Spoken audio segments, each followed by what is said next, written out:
Good afternoon. First of all, I'd like to welcome everybody to this pep talk this afternoon. Please mute yourself, but always show your video picture. Sign in your name, your Facebook account, or email address in the chat box. Please include the names of companions attending with you. Use the chat box to ask questions and make comments while the pep talk is on. There'll be group pictures at the start and end of the pep talk, so please show your faces in the video during the group pictures. Another reminder, please take the online, after the pep talk, please take the online learning com evaluation test exercise for mastery of learning and have a perfect score to get a certificate like the one shown here. I have placed the link in the chat box. Another reminder, obtaining 25 OLETE certificates will entitle one mentee to a voucher for a RO Hoson medical consultation, either face-to-face or telemedical. Feedback to this pep talk, please type in your feedback in the chat box during the open forum and before we adjourn. So, okay, before we start the pep talk proper, let's have a group picture taken first. Okay, please turn on your video now. Show your faces.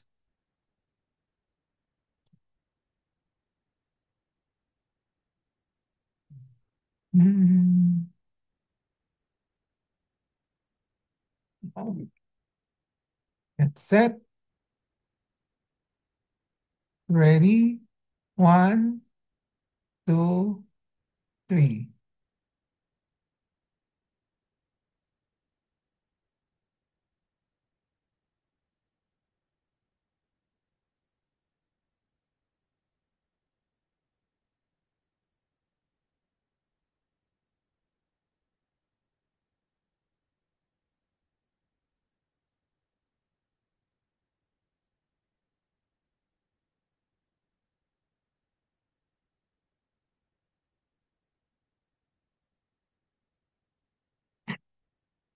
I have a patient empowerment program in which I like to empower the lay people or patients to take control in the management of their health.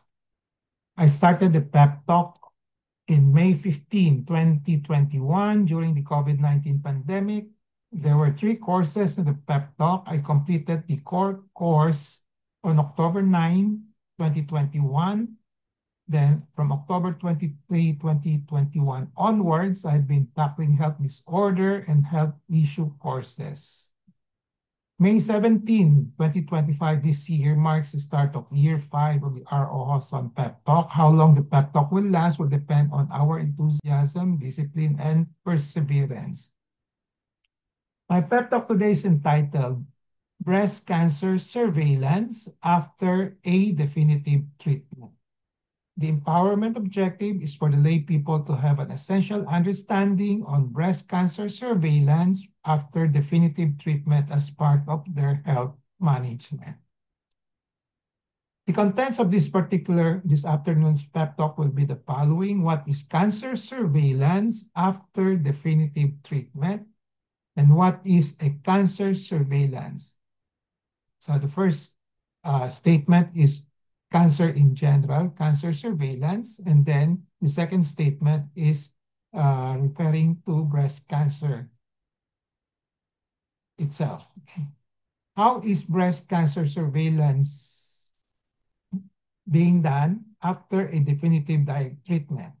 And why is breast cancer surveillance after a definitive treatment a must do and how long? So, bakit kailangan gawin at gaano katagal? And what are the approaches and guides in the breast cancer surveillance after definitive treatment? Okay. So in other words, cancer surveillance is parang mga check-up, follow-up after treatment. Disclaimer, this RO Hoson Pep Talk contains my thoughts, perceptions, opinions, and recommendations, or TPORs, called from personal experiences as well as from readings of the writings of other professionals. Let's start with the first topic. What is cancer surveillance after definitive treatment? Okay. Cancer in general, di pa yung breast cancer. Okay. So lahat ng cancer may tinatawag na cancer surveillance after definitive treatment. Surveillance per se, yung generic name word means a close watch, okay, close observation, close monitoring. Now, surveillance in medicine means a close watch, observation, monitoring, or any event related to medicine. So you can have surveillance for diseases other than cancer. Okay, so in medicine, pwedeng cancer or not cancer. Now, for cancer surveillance naman, it's a close watch, observation, and monitoring of any event related to cancer. So kung ang pinag-usapan ay may cancer isang pasyente at sinusurveillance, we call that cancer surveillance. Now, surveillance in medicine, as I said, can either be for cancer and not cancer. Okay? So yung mga, sabihin natin, yung mga walang cancer, may sakit sa, let's say, isang sakit na hindi naman cancer pero kailangan i-follow up, i-check up for about 3 years, kung minsan lifetime. No? Okay. Now, what is cancer surveillance on a patient? Means a close watch, observation, close monitoring in a cancer patient during treatment and after treatment for the following reasons. Okay. Response to treatment, behavior or course without active cancer treatment procedure, remissions, during remission, and then recurrence. So when you say cancer surveillance on a cancer patient, it's usually used in the context of close and continuous monitoring, observation, and monitoring for recurrence after a definitive cancer treatment. So ito yung pinaka-commonly used meaning ng cancer surveillance in a cancer patients. Monitor natin for recurrence after a definitive treatment. Okay. So what do we mean by cancer definitive treatment? So it just means that the primary treatment chosen to provide a high chance of cure or with intent to cure, especially done in which all the clinically evident cancers are completely resolved, annihilated, or removed. Okay.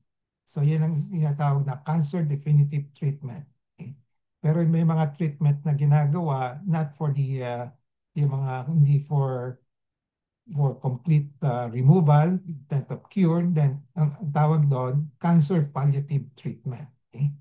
So treatment not done for complete resolution of all clinically evident cancer is not cancer definitive treatment. This is usually called cancer palliative treatment.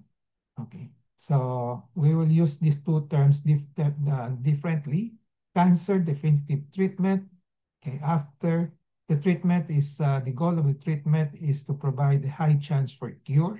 Okay, then after that, surveillance. Okay, now for those, meron din surveillance for those cancer in which there's no high chance for cure. Now, after a cancer palliative treatment, observe pa rin natin. Na? Okay, but usually, cancer surveillance is being used for this one, for this group of patients. Yung mga merong cancer na gamot at malaking chance ng cure, monitor lang kung may umulit, kung may umulit at pwede pang may magawa ng paraan para to control. Okay?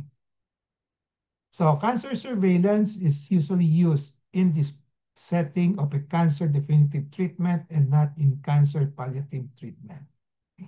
Although loosely speaking, pwedeng gamitin the cancer surveillance in all forms of in all stages of cancer treatment, all types, no? Pero usually, pag ginamit natin the word the phrase cancer surveillance, it's usually used in the setting of after a definitive treatment. There's a magandang chances of cure, no? And then after that, monitor, no? So to repeat, cancer surveillance after definitive treatment means a close watch, close monitoring, close observation. This is in the forms of follow-up, okay, for cancer recurrence after a definitive treatment. So now when we talk about breast cancer surveillance naman, it's the same concept as the surveillance for cancer, but this one is more specific now. It's referring to breast cancer. Okay?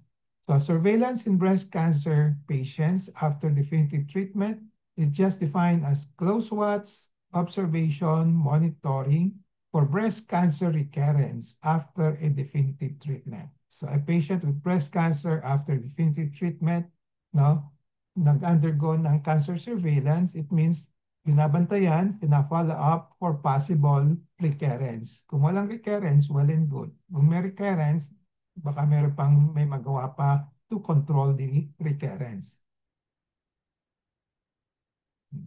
So why is a breast cancer surveillance after definitive treatment a must do, kailangan gawin, and how long? Okay. There is always a possibility of breast cancer recurrence even after a definitive treatment. This is actually true for all kinds of cancer, not only breast cancer. Okay. So no doctor will guarantee a cure that the cancer will not recur. Walang doctor guarantee ng cure.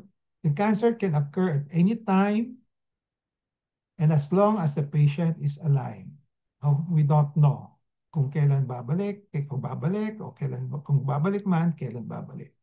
The objective of the cancer surveillance is to catch the cancer recurrence early enough, and if it recurs, to remedy it as soon as possible, and if still possible, okay, so best effort na lang. Kung umulit, no, kailangan i-control kung pwede. No?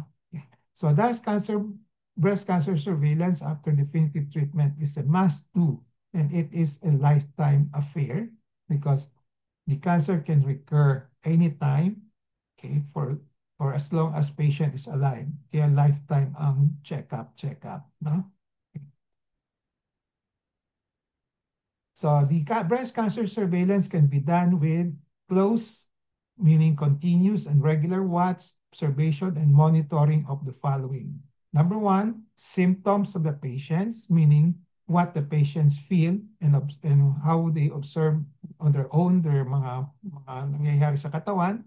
And then signs from physical exam of the physicians, particularly cancer specialists. So symptoms, then signs. Signs are from the doctor, symptoms are from the patients. And then pwedeng gamitin ng laboratory diagnostic tests or procedures. Okay. So the question is, kailangan bang tatlong gawin? 1, 2, 3, or just 1 and 2, or three lang, or just number 2, etc. Okay. So these are various approaches. So what approaches and guides in breast cancer surveillance after a definitive treatment? So they're so-called minimalist approach. To minimalist, usually 1 and 2 lang, and then do number 3, laboratory test as indicated kung kailangan lang. Okay. Now, maximalist approach will be doing everything, tatlo. Now, 1, 2, 3, all at once in one sitting. Ritualistic approach, usually number 3 lang only. Okay.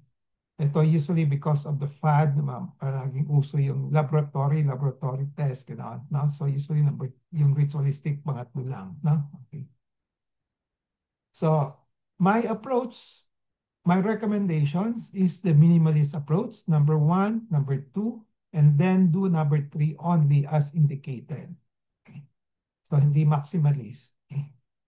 So first must do, from my opinion, okay, so we have to emphasize to the lay people and patients on using the symptoms, meaning what they felt and observed, as the first step in the breast cancer surveillance, and not to rely solely on physicians' examinations and diagnostic tests.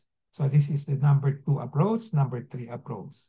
So kailangan unahin muna yung nararamdaman, na-feel ng pasyente, na-observe. No? Kadalasan, hindi ginagawa to, nag-jump na kagad sa diagnostic test. No? Kumisan, pupunta sa doktor. No? Pero kadalasan, they go on their own, have a diagnostic test. Okay? So mali yun. No? So importante, mauna muna yung symptoms. Okay? Then, number 2 is to educate the patients on what alert symptoms of breast cancer recurrence to watch, observe, and monitor. Okay. So, in-emphasize natin importante yung symptoms that the patient should first observe, and feel. Pero in the process of trying to emphasize this importance, there must be an education or to teach them, empower them on how to recognize yung mga alert symptoms, no, which I may discuss later on. Okay? So in breast cancer patients, ito yung hahanapin, ito yung mga alert symptoms. No? Feel and observe for the following common alert symptoms. Maraming alert symptoms, pero ito yung pinaka-common ones. Okay? And mass on the operated side. So let's say kung sa right breast na operahan, okay, sa right breast, kung may bukol, now it could be a sign of possible recurrence. Okay? The side, a mass on the other side of on the other breast, pwede din cancer recurrence. No? So, so you alert one, the first alert sign that they will observe is kung kinakapa yung breast nila, sarili nila, look for a bukol, no? Mass. And number two, in terms of symptoms, anong nararamdaman, protracted headache, kung masakit ang ito yung susunod, headache, calf, bone, and abdominal pain. Ito yung mga more common sites of recurrence, yung sa malalayo. Yung una, doon sa local, sa dibdib lang, sa breast, no? Pero itong headache, calf, bones, abdominal pain, yung sa labas ng breast, sa chest, lahat sa labas ng chest, no? Okay. So, pwedeng mag-metastasize yung cancer ng breast cancer or may recur in the brain. Kaya ang pinaka-common symptoms is headache, no? So we have to qualify kung anong klaseng headache, no? The only clue that we can have to suspect breast cancer recurrence in the brain is yung matagalan na sakit ng ulo. Kasi kadalasan we have short-term na tension headache, stress headache, migraine. So pag protracted yung headache, let's say 1 month, 2 months, hindi nawawala despite all the medications, painkiller, no, we suspect the brain cancer recurrence. So we just have to do a CT scan of the brain. The other symptoms will be protracted cough. Yung inuubo ng matagalan, hindi yung 1 week, 3 days, baka flu lang yon, no? Pero kung 1 month, 2 months inuubo, we have to suspect baka meron siyang spread to the lungs. Okay? Cough. No? Ito yung pinaka-common presenting symptoms. Okay? Then protracted bone pain, sakit sa buto. Again, we have to distinguish this from arthritis or yung mga trauma to the bone, no? Pag matagalan, protracted, mga 1 month, 2 months, 3 months, hindi nawawala at na lumalala, I mean, nagiging more intense, no? Okay. And palaging nasa isang lugar, no? Then we suspect possible recurrence or spread to the bone. So in which case, we may have to do some tests like bone stand. Kung wala, we don't do anything. Okay? Protracted abdominal pain, right, especially the right upper side, kasi andun yung liver. Okay? Okay? The more common metastasis of the breast cancer to the abdomen is to the liver. No? Kaya pag sumasakit yung at sa kanan part of the abdomen, is signify the andun yung liver kasi baka meron siyang liver cancer recurrence. No? Okay. Pero lalo na kung may naninilaw ang mata, then we suspect recurrence or spread to the liver. So a lot of patients are not doing this self-monitoring regularly, monthly at least, and for life, and have not been taught by physicians. Yan din nila nagagawa kasi hindi natuturuan. No? So I have yet to see a common write-up on this that we have to teach the patients on what to monitor. So ito, tinuturo ko sa inyo, you must monitor the symptoms ng number one, yung symptoms na headache, bone pain, abdominal pain, and cough. No? The other one is kakapain, no? Yung sa breast. No? Okay. So gagawin lang yon at least once a month, no? Or kahit every day, monitor lang yung sarili ninyo. No? Okay. Just try to feel. Number two must do in the surveillance for breast cancer in my minimalist approach will be to see and consult a physician, especially a breast cancer specialist, for regular assessment and evaluation or check-up or follow-up at planned intervals as recommended by the breast cancer specialist. Kung walang findings sa breast self-examination, breast self-monitoring by the patient, walang symptoms, pwedeng once a year ito, pero depende kung sa after when the patient was operated on. Pero kung matagal na, usually once a year pwede, minimum, no? Okay.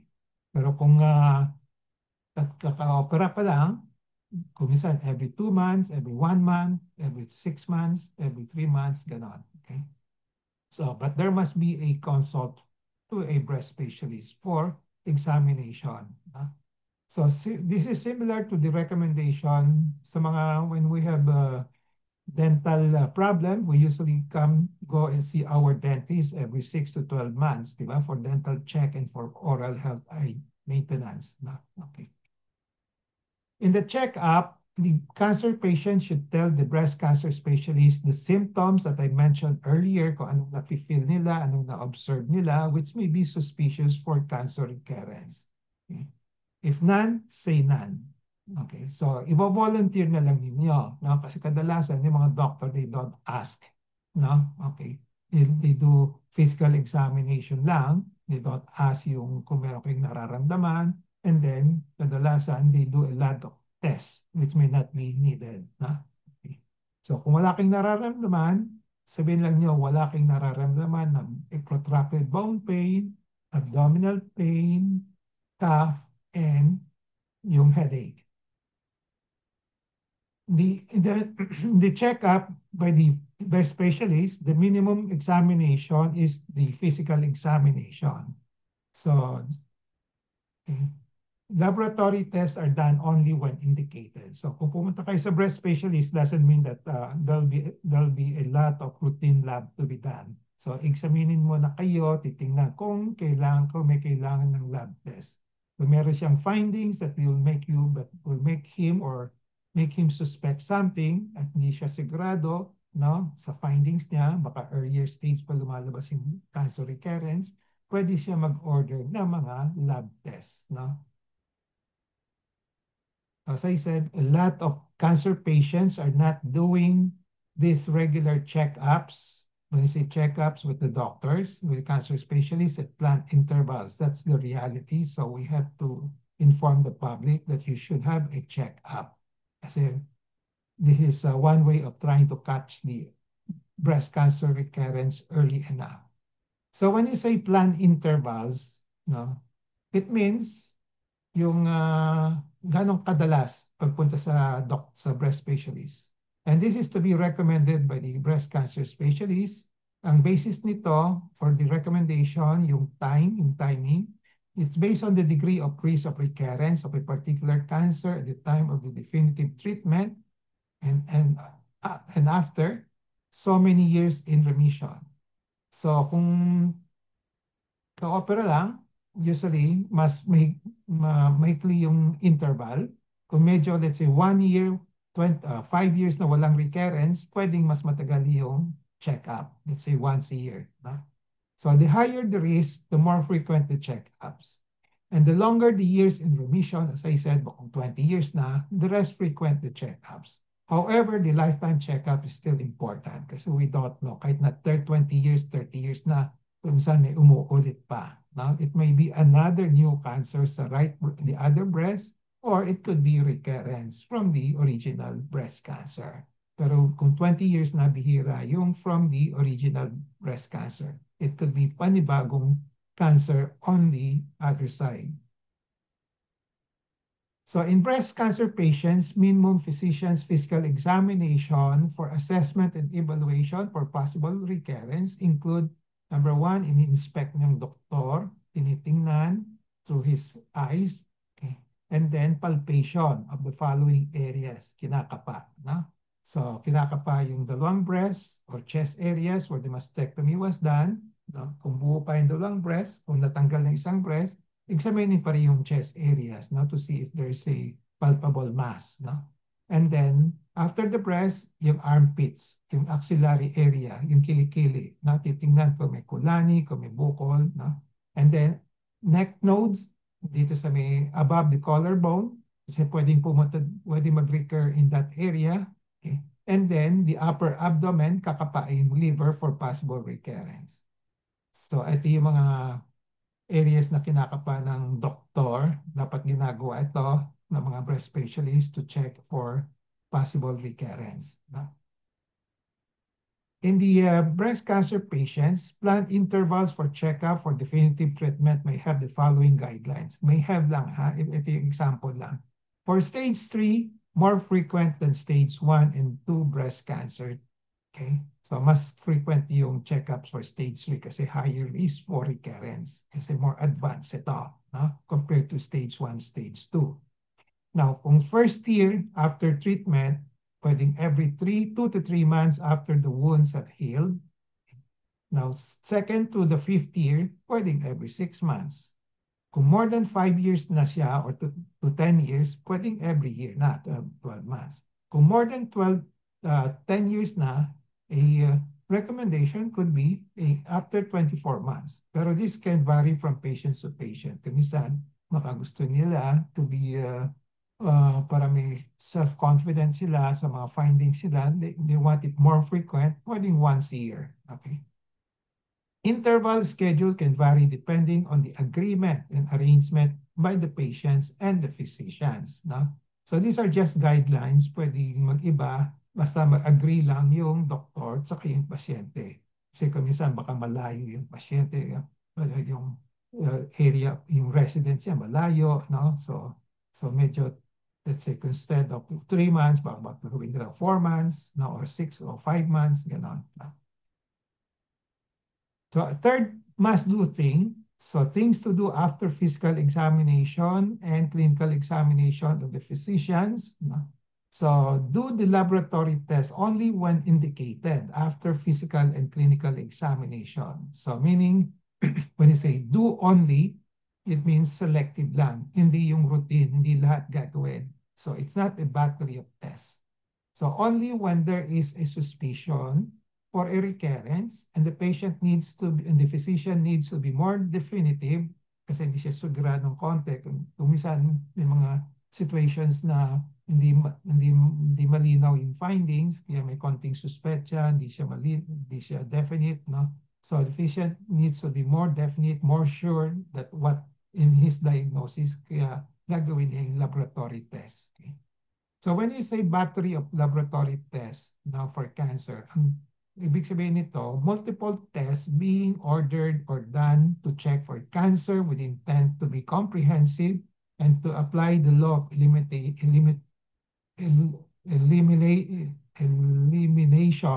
in the interpretation. So usually, yung ginagawa itong laboratory test, yung routine, lahat gagawin, and then let the laboratory test tell you saan ba meron. In contrast to being selective na examinin mo na yung pasyente at kung merong areas na may suspicious for cancer, that's where the laboratory test can be done. Nakafocus doon. No? Isa o dalawa lang. Yung battery test, marami yan. So the whole shotgun, tinatawag na shotgun laboratory test. A lot of cancer patients, this is the real fact of life, kung anong nangyayari ngayon.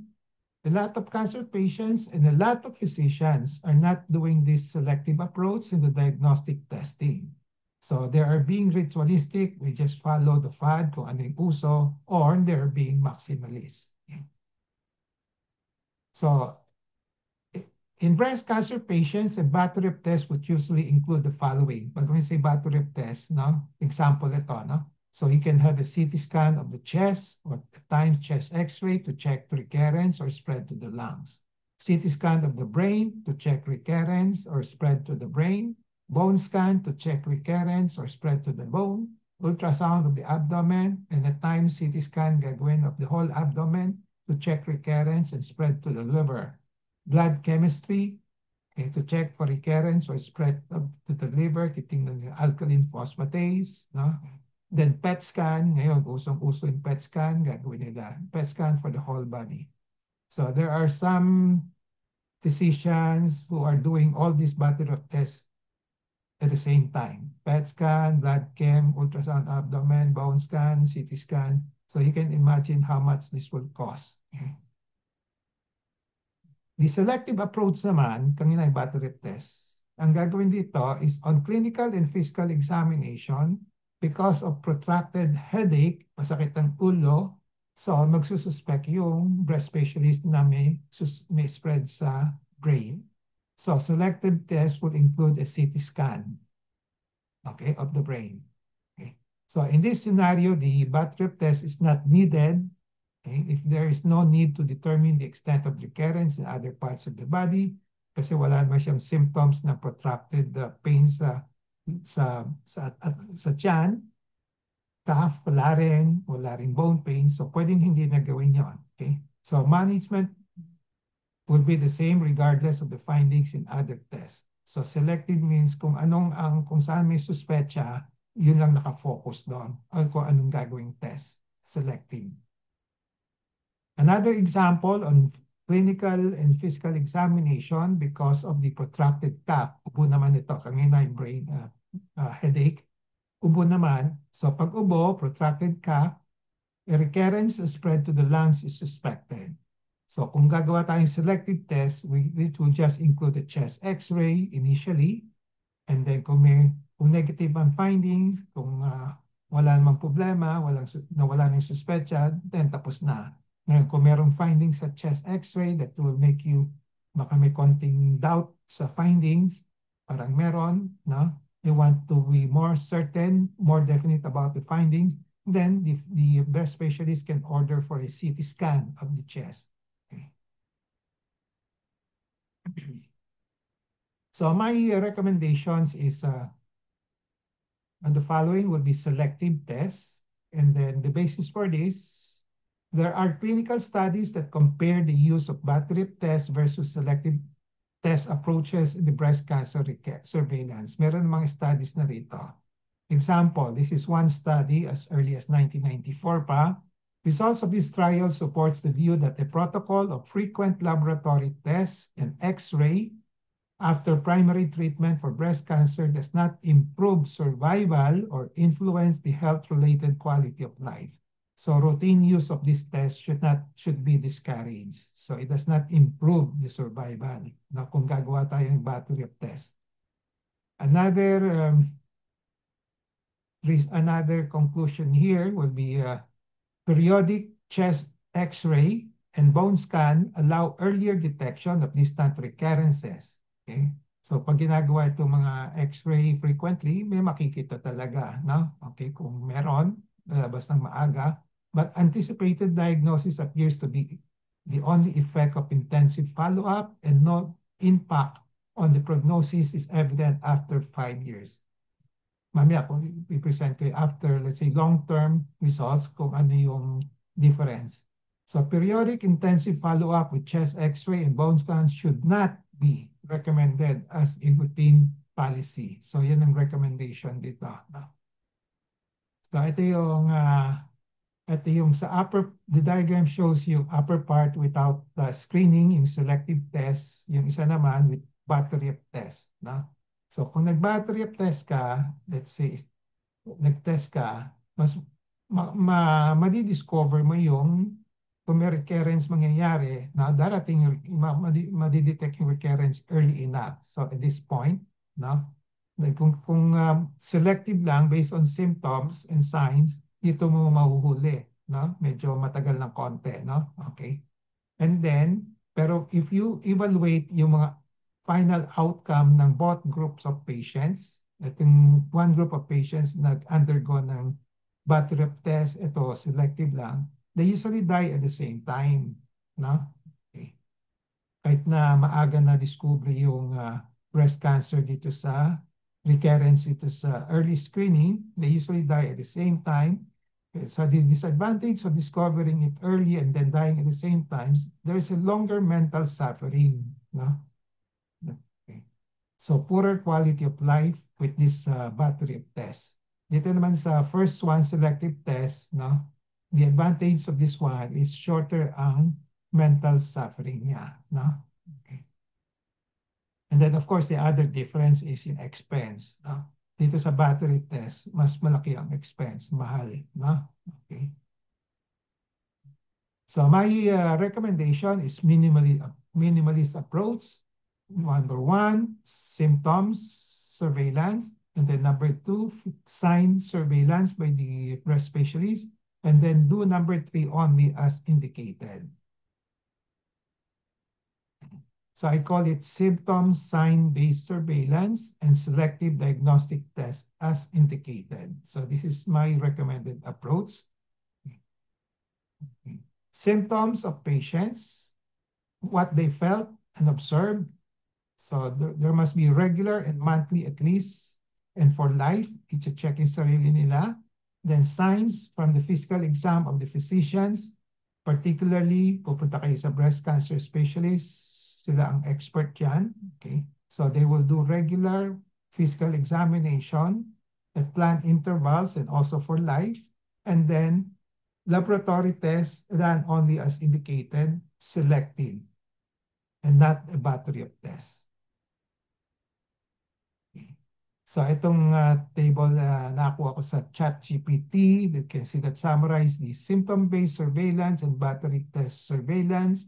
Yung approach ito sa symptom-based surveillance, you base it on symptoms and signs. Dito sa battery of test, you base it on routine scheduled tests. Yung maraming laboratory tests.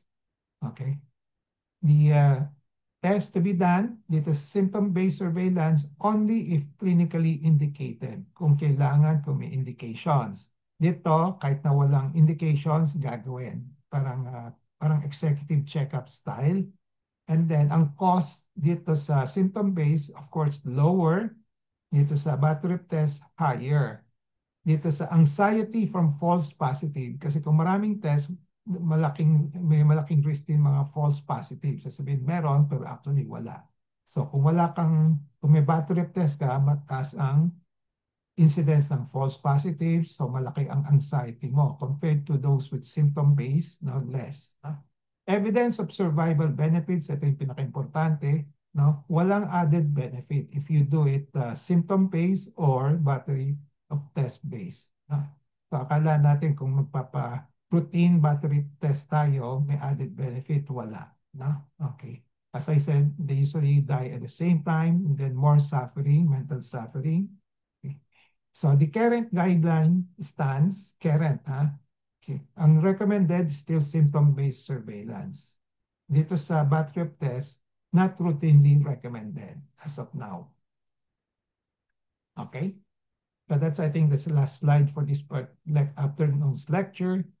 I have presented the following: what is cancer surveillance? What is breast cancer surveillance after definitive treatment? How is breast cancer surveillance being done after definitive treatment? Why is breast cancer surveillance after definitive treatment so important that it must be done, and how long? And what are the approaches and guides in the breast cancer surveillance after definitive treatment? So takeaway in relation to patient empowerment, be always in touch with reliable medical information on breast cancer surveillance after definitive treatment. Knowledge is power, it gives power. Use the 4Ks of patient empowerment, kaalaman, kakayanan, karapatan, kapangyarihan to gain greater control over decisions and make better decisions on the management of breast cancer surveillance after definitive treatment as part of your health management. This ends my pep talk today. I hope I have empowered you to have an essential understanding on breast cancer surveillance after definitive treatment as part of your health management. So before we go to the QA, question and answer portion, reminder, please take the online LearningCom evaluation test exercise for Mastery of Learning and have a perfect score to get a certificate like the one shown here. I placed the link in the chat box. Another reminder, passing the OLETE and getting 25 OLETE certificates will entitle one mentee to a voucher for a RO Hoson medical consultation, either face-to-face or telemedical. Another request, please type in your feedback in the chat box during the open forum and before we adjourn. So let's now have a group picture taking before we start the QA and interactions. Please turn on your video now.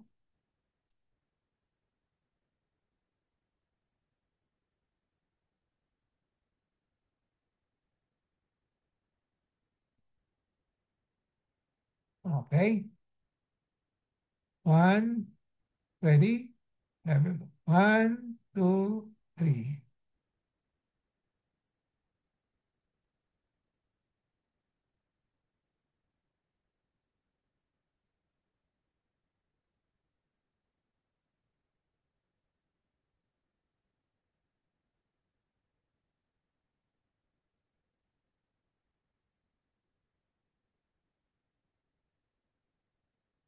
Okay. So the floor is now open for questions, comments, recommendations, suggestions, and also consultations, short consultations. So any questions?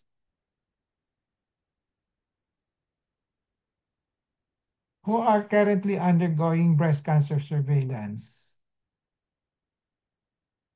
May Ann Jose is undergoing breast cancer surveillance. Ellen Veloro. Okay. And then Lorlier. Okay. Diana Montero is going to start cancer surveillance. No, kumpisa lang. Just got operated a month ago. And then Phoebe, no? Okay, has undergone cancer surveillance. Okay. Phoebe, gaano katagal na yung cancer surveillance mo?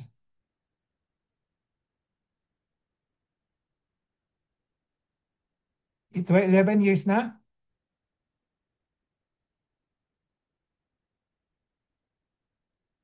Walang voice? Walang sound, Phoebe?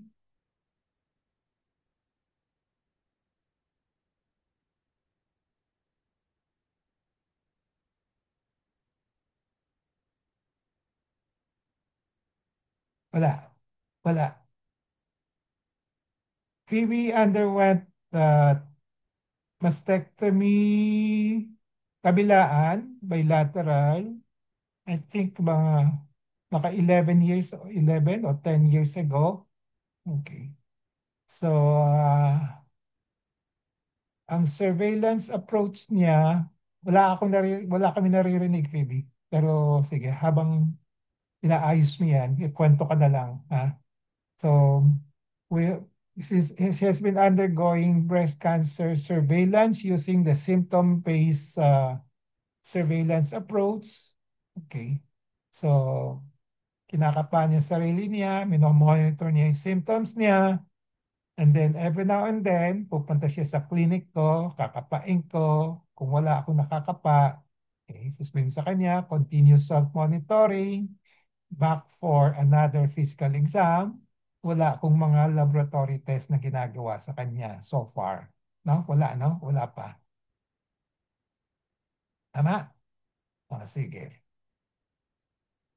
Wala, hindi ka namin marinig, hindi ka namin marinig. So, pakiayos na lang yung phone mo. Okay. Si Lordier. Lordier, pakishare nga sa'yo. Ilang years ka na? 5 years? 6 years? Wala. Nakailang years ka na? 5 years? 3 years? 4 years? Wala. Walang sound? What's Yes po. happening to the sound?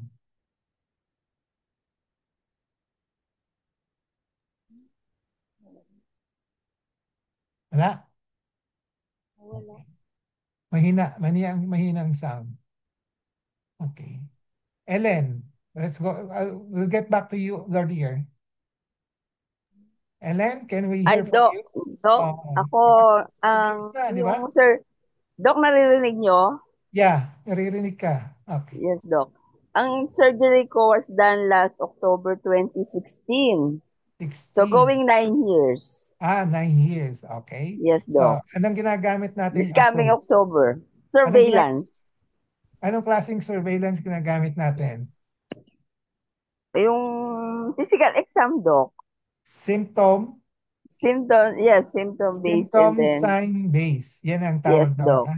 Symptom Okay, Doc. sign-based surveillance, hindi yung Hmm, battery of test, di ba? Hindi po. So, hindi kita pinagawa ng CT scan, No, wala, no? Doc. Bone Wala po. scan, wala pa? Wala pa. Okay. Okay, ano pa?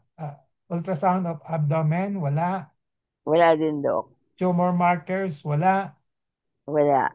Okay, so wala akong mga battery of test na ginawa kay Ellen for the past 9 years, no? Ang Yes, binabantayan Doc. lang natin, yung symptoms na protracted headache, protracted bone pain, protracted abdominal pain, protracted cough. Diba? So, for the past 9 years, wala. No? Okay. Yes, Doc. So, masaya kami, wala. No? And Thank then, you, sa Doc. Thank tinakapan you, niya, Doc. wala rin. So, pumupunta siya sa akin every now and then, no? Nung umpisa, mas madalas, no? Okay. Yes, Doc. Ngayon, ngayon, ano na tayo? 6 months? Every 6 months. Okay, every 6 months na kami. Okay. So, for 9 years, wala. Okay. So, masaya ka dun sa approach natin. Oh, yes, Doc. Kasi kung maraming test, baka magkaroon tayo ng maraming false positive, no? Na false positive, baka false alarms, no? Okay. Yes po. Okay? Thank you, Doc. Okay. So, Dayan, ikaw. Dayan, bago ka. Dayan Montero. Yes po, Doc. So, ito rin gagawin ko sa'yo. The same approach. Kung gusto mo ba? Yung ganun lang? O gusto mo yung battery of Ah, test? syempre hindi, Doc. Kasi di ba magastos. So since na 1 month pa lang ako, pupunta ako sa iyo sa Tuesday, Doc. Kasi parang yung upper part ko dito medyo hindi ko alam kung muscle siya or medyo matigas siya eh. Yung Okay. dito kasi sa sugat ko, medyo numb pa siya onte, pero may onting lambot na siya dun sa mismong sugat. Yung part ko dito, dahil gaganon siya yung arm ko, medyo may palpable ako dito nakakapa. Parang feeling ko muscle siya or ano. Pero syempre, papakonsult ko sa iyo. Okay. Sige. So, okay. 1 month ago, na-operahan kita. Then ngayon, may follow-up, no? Okay. Ang follow-up nito, it can play two roles, no? One is cancer surveillance, pero bihira yung uulit kagad, no? Okay. O baka pangit ang gawa ng doktor mo, baka may naiwan. Okay. So, but the other one is to check up yung mga takbo ng healing mo, ng wound mo, no? Kung minsan talagang gano'n, may mga symptoms after 1 month, 2 months, 3 months, no? So that's part of the check, follow-up. Okay? Pero yung cancer surveillance is parang we're looking for recurrence, no? We will be looking for recurrence, no? Okay. So usually by this time, wala pa yan, na? Okay. Okay. Ano, Doc, kunwari, di ba 1 month pa lang ako? May possible ba yan, Doc, na kung 1 month ka pa lang or 2 months or either 3 months ka after ng surgery mo, pwede na ba mag-reoccur yun? Pwede. Theoretically, Talaga? so sabi ko nga sa iyo, nobody can predict what will happen. Yan ang fact of In life. my case, gaya nito, Doc, 1 month pa lang ako, parang medyo makapal yung upper side dito, yung dito na siya banda. Medyo makapal siya pag ganyan ko siya. Pag ganyan ko siya, medyo makapal siya. Pag ganun siya, hindi siya masyado. So, possible ba may ganon? Possible may nararamdaman, pero kung anong reason? Ang reason could be baka side effect ng operasyon mo, not the cancer. Na? Okay. Kung may nakakapa ka bang bukol? Yan ang tanong. Iba yung kapal, iba yung bukol. Okay? Yung makapal lang, hindi bukol, mga side effect lang ng mga operasyon mo. Na? Okay. Actually, makapal lang siya, Dok. Hindi siya bukol. Okay, good. Yan nga. Yan ang ina-expect ko. Okay? Okay. So, pero i-check ko rin, no? Kasi Yes po. nobody can be certain about the findings until na ma-examine ng isang breast specialist, no? Okay. So, ako ang gagawa noon, no? Okay? Okay. So, importante yon, no? So, Sige po, Doc. ang cancer surveillance dapat, okay, a word of advice, ang cancer surveillance, sinong gagawa? Kasi may dalawang oncologist ang gumagamit, tatlo actually. May tatlong oncologist na pwedeng gumamot sa mga breast cancer. Number one, you have the surgical oncologist, breast cancer surgical oncologist. You can also have a medical onco, yung nagbibigay ng chemo palagi, no? Or you can have radiation oncologist. When you say radiation oncologist, yung nagra-radiate, yung bibigay ng radiotherapy, no? So, sino ang pinaka-the best person to do the cancer surveillance sa palagay ninyo? Feeling ko yung ano, Doc, yung oncologist na sa breast. Sino? Tatlo nga, tatlong klase. Sa ngayon, may breast cancer, may surgical oncologist, yung nag-opera at nagpa-follow up, ayun, ano. The other one is medical oncologist, yung nagkikimo, yung pinaka-main job nila, chemo. Yung radiation oncologist, yung main job nila to nagbibigay ng radiotherapy. Okay.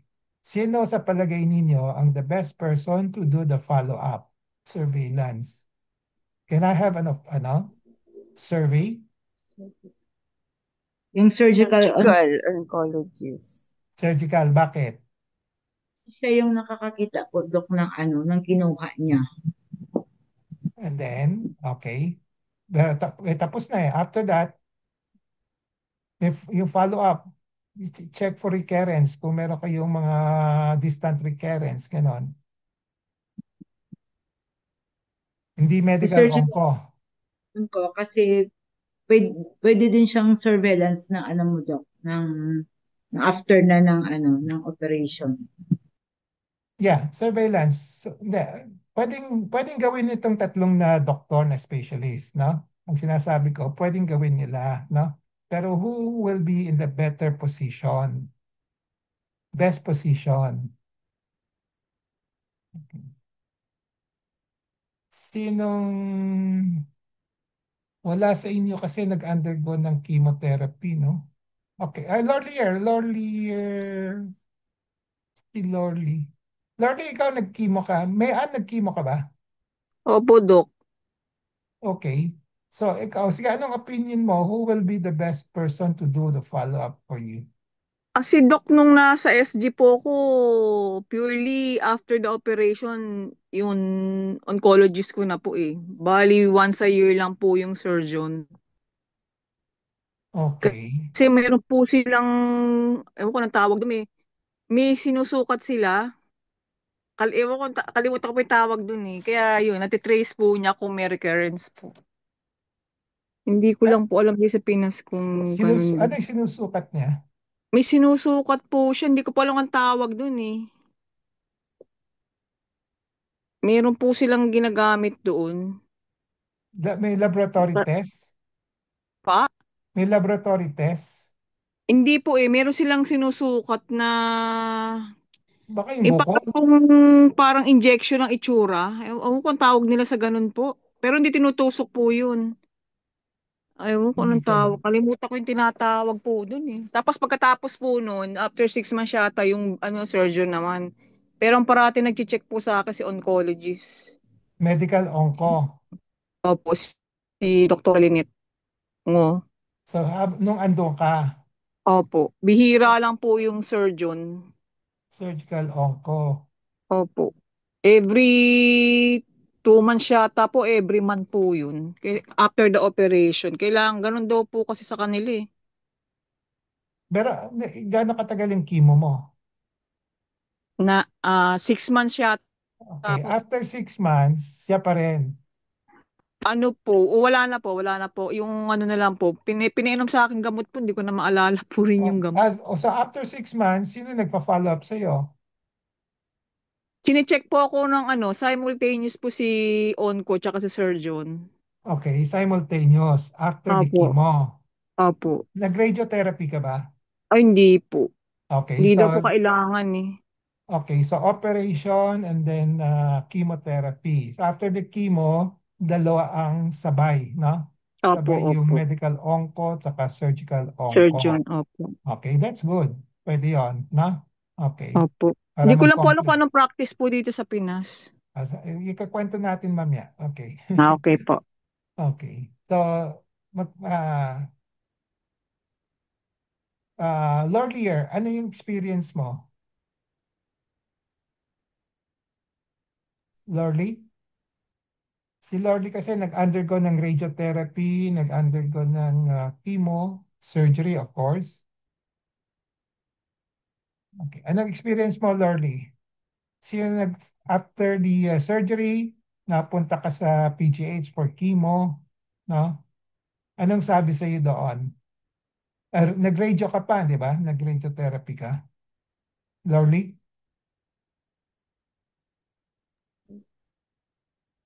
Hindi makapasok si Lorly. So si Lorly nag-radiotherapy. Then after that, nasa akin na siya. Bumalik na siya sa akin. No? So ako nag-check up sa kanya. No? Tama? Hindi Okay. So ang practice dito, number one, to answer your question, Mayan, ang practice dito, after the operation, pag pinasa sa medical onco, usually medical onco na. No? Okay. So, Ah, usually, ha? Okay. opo. So, I don't know for what reason, no? Baka, baka sabi ng, kasi ang question nito, who is really the breast specialist? Di ba? Yung tanong, kung sinabi natin ang breast specialist is the surgeon, dapat siya ang pinaka overall na coordinator, no? Pinaka head, no? Kung Opo. sinabi natin medical oncologist ang pinaka main specialist, okay na kung sa medical onco. Pero usually ang nangyayari sa Pilipinas as well as abroad, operasyon ang surgeon muna ang tumitingin. I mean, yeah, surgeon unang tumitingin, binabiopsy, and then kung cancer, inooperahan, di ba? Then after that, Opo. i-refer i-refer sa medical onco kung kailangan magpa-chemotherapy. And then after that, kung kailangan magpa-radiotherapy, i-refer sa radiation oncologist, no? Okay. So strictly speaking, dapat bumalik dun sa yung surveillance na, yung long term, no? It's 1 year, 2 years, 3 years after the chemo, after the radiation, dapat yung breast specialist na titingin, usually the surgeon, di ba? Okay.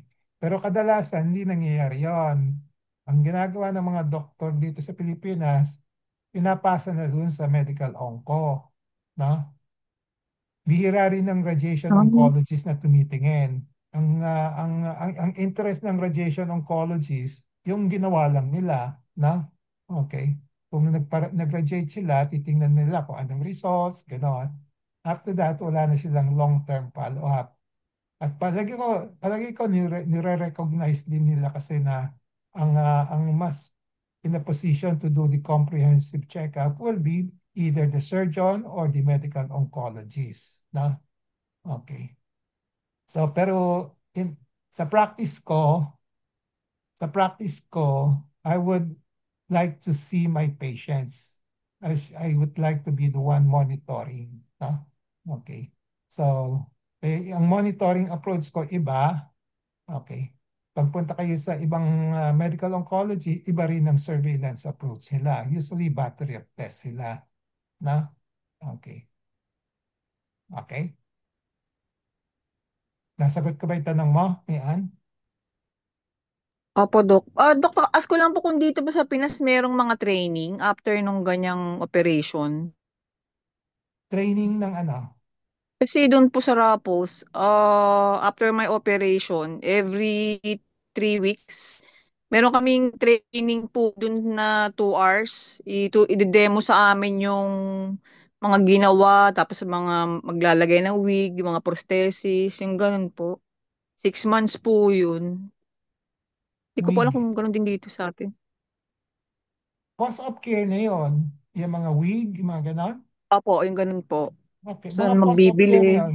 Oo, post of care, kasi kung meron silang breast cancer center, no, support center, yan, tuturuan kayo, no? Opo. Kung wala Opo. naman, kung wala naman, pwede naman yung surgeon, pwede naman yung medical onco, no? Kung walang breast cancer center. Ang ginagawa ko dati yun no? Ah, Tinuturuan ko yung mga pasyente kung anong prosthesis ang gagamitin. Yung iba, no? Sinasuggest ko, mag-improvise na lang sila, no?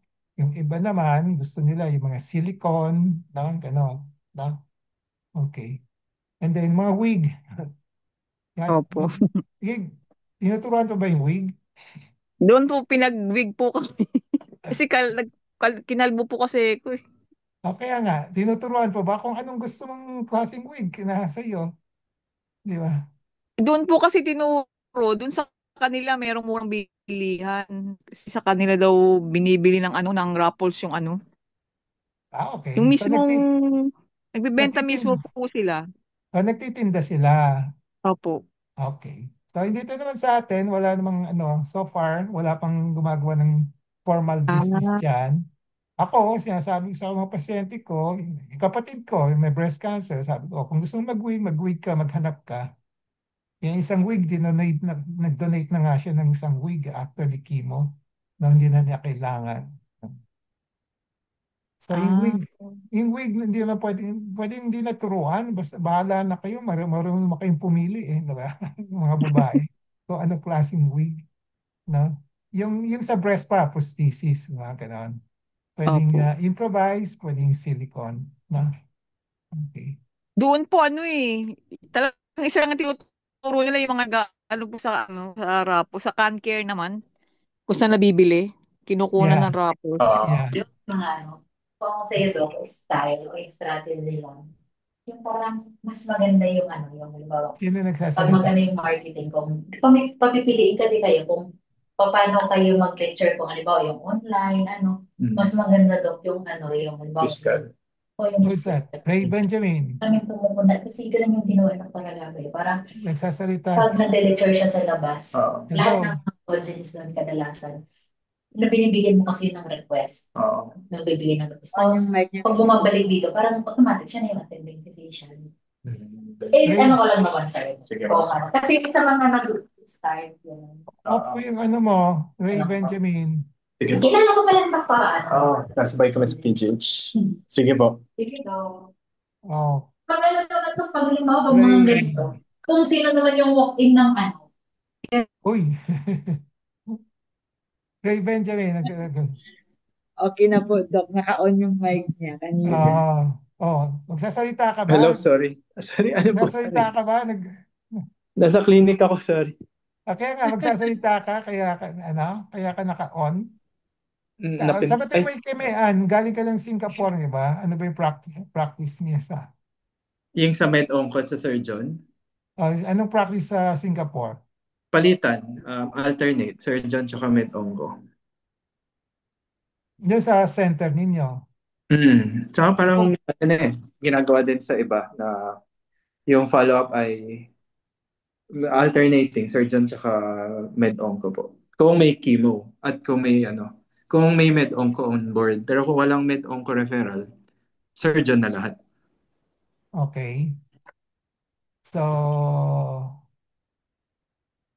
yeah, understandable naman kung wala namang medical onco na kasama, surgeon dapat, no? Mm. Okay. Pero kung may referral Pero, siya sa medical onco, alternate yung follow-up sa surgeon at sa medical onco.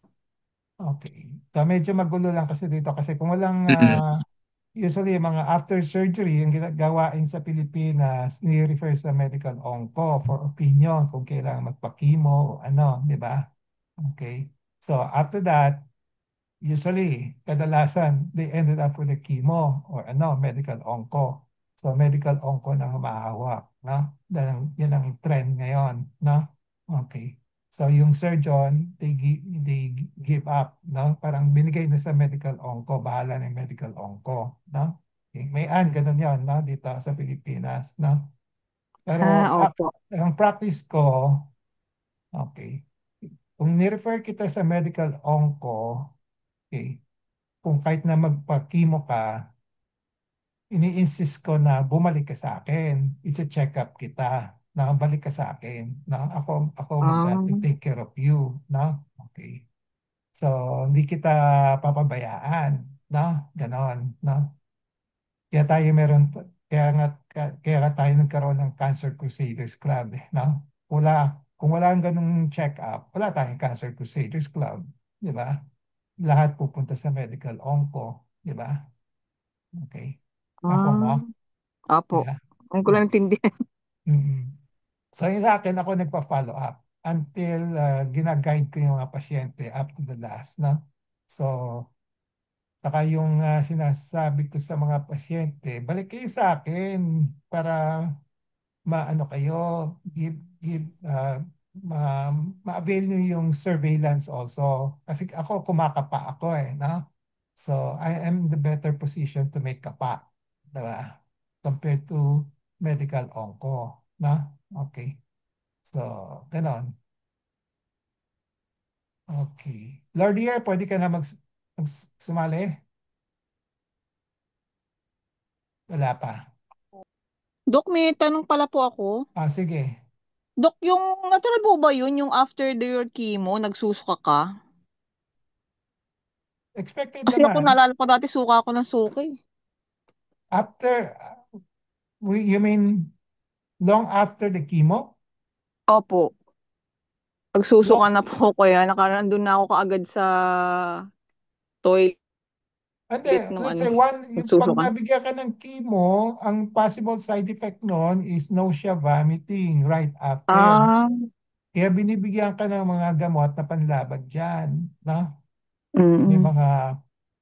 mga metoclopramide, yung pinakamura, yung iba naman, ondansetron, yung pinakamahal, yung mga ganon. Binibigyan kayo noon. Kumisan, may steroids pa. No? Okay. Okay. So Baka after the wala chemo, pong ganang kumain. yeah, yan ang side effects ng chemo. Okay, Natural side pala effects yun. ng chemo. Nakaraos ka na, okay na yan. Naalala ko lang po kaya ayoko nang balikan yun. Oo. Ang Okay? hirap. Sige. Okay. So, tandaan na Thank you lang po, ninyo. Doc. Sige, welcome. So, tandaan na lang niyo the two types of surveillance, symptom-based, symptom sign-based surveillance at battery test. Between the two, mas maganda pa rin yung symptom-based battery test. Symptom-based surveillance. Pero nasa sa inyo, if you feel like you want to have a test, nobody will stop you. No? Okay. Pero my personal practice, symptom-based surveillance, symptom sign-based surveillance, yung symptom ko may kasamang education on what to look at, what to monitor, yung mga alert symptoms, and also asking you to do your breast self-exam. Importante yon, na? Okay? So, okay. May ibang tanong pa ba? Kung wala nang tanong, we call it a day. It's already 3:15, no? Okay. Thank you for all your questions and your sharing, no? Okay. So we'll see Thank each you, other Doc. next week, no? Okay. Next Saturday ulit, no? Okay. I don't know what topic pa, no? Okay. Okay. Bye-bye. Thank you po, Doc. Have a nice weekend. Thank you, Doc. You're welcome. Thank you, Doc. Bye. Bye-bye.